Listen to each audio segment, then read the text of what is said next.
Hello everybody. I did this picture because I want to talk about Web 3.0 in the protest and revolution in the year 2011.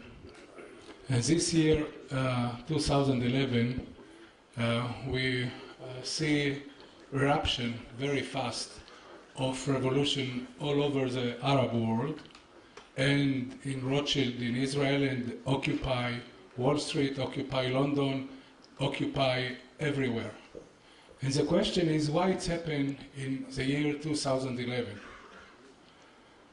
The other question is what can happen in the year 2012. In the year 2000, Tim Berners-Lee invented the term semantic web. In the year 2005, Tim O'Reilly invented the concept of Web 2.0, and then people turned the semantic web into Web 3.0.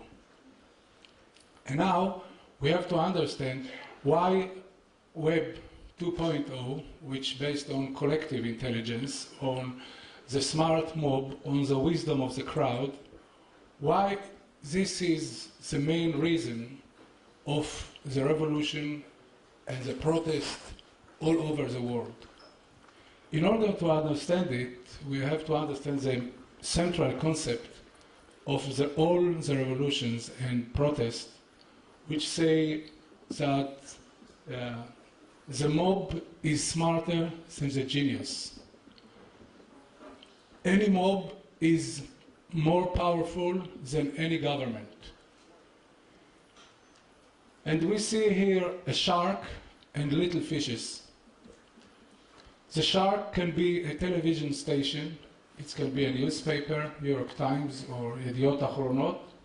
The shark can be government, the shark can be a lecturer in the university and his passive audience. The shark can be a teacher in a school. The 200 years of the modern time, since the printing press revolution and mainly the industrial revolution, we became mob, we became crowd.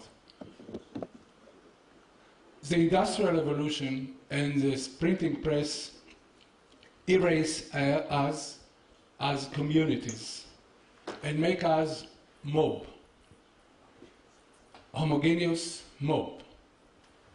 And to this homogeneous mob, the representative democracy and the television and the newspaper and the government and the teacher, they treat us as passive person, homogeneous persons, the same everywhere. It happened already 200 years. All our modernism as modern people, we suffer from this state of humanity as passive communities, as passive mob. And the shark can be everyone. But then Facebook and Google and the smartphone suddenly turn the history into a new stage. The stage of post-modernism. Not modernism anymore. Not the shark knows the truth, what is true, what is beautiful, what is just. The shark don't know anything anymore. This is the main concept of the revolutions and protests all over the world in the year 2011. And it happens stage by stage. And the first stage was when the small fishes become smarter than the genius and stronger than any government, stronger than Bibi Netanyahu or Tzipi Livni or Barak or Gaddafi or Mubarak or Obama or anyone. And 2 or 3 years ago it was impossible to believe such thing, that the mob is smarter than the genius and the mob is smarter than the government.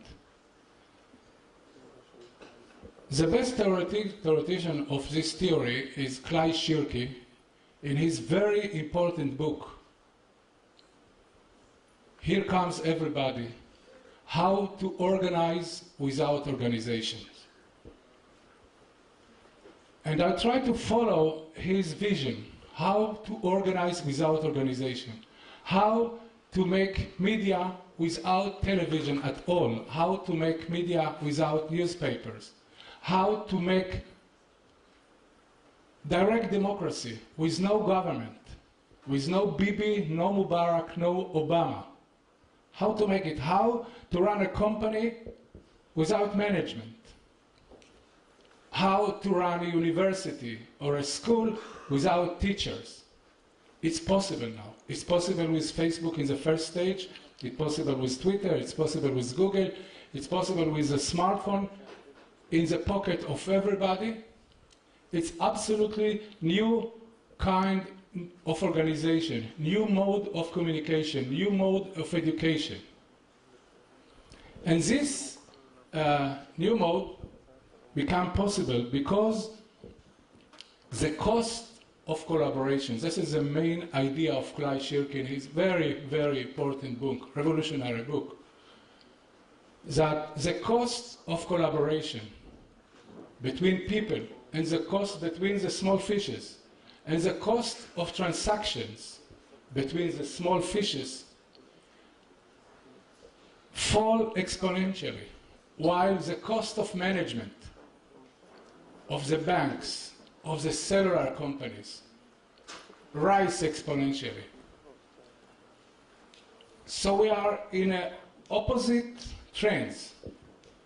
The fall of the cost of the transaction between the small fishes and the rising exponentially of the cost of the big shark, of the managers, of the government, of the member of the parliament, of our teacher, of our professor, of our writers. We don't need them anymore. Because when the cost of collaboration between us fall, we can do things much better than we did 200 years ago or 500 years ago. Now the question is, this happened already in Web 2.0, which based on collective intelligence. Now, Tim Berners-Lee came in the year 2000 in Scientific American paper, say, semantic web, Web 3.0. It's based on artificial intelligence. Now, Facebook, in its last conference, took ticker and timeline in order to make a synthesis, to make a connection between artificial intelligence, Web 3.0, and collective intelligence, Web 2.0. And they do it through ticker and through timeline.